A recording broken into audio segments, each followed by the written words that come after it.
Hey guys, in this video I'm going to show you how to open a demo account trading on cTrader. First thing I want you to do is come here to cTrader.com, and then here you'll see on the home page you can click on dive in where you open a demo account.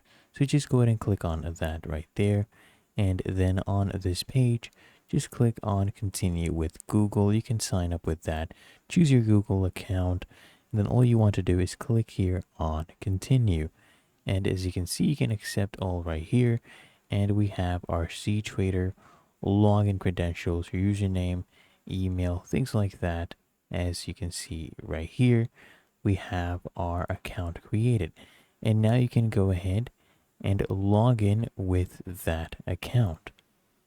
And as you can see right now, I'm actually logged in to our demo account right here at the top right. You can see it says demo, and this is how much funds we have.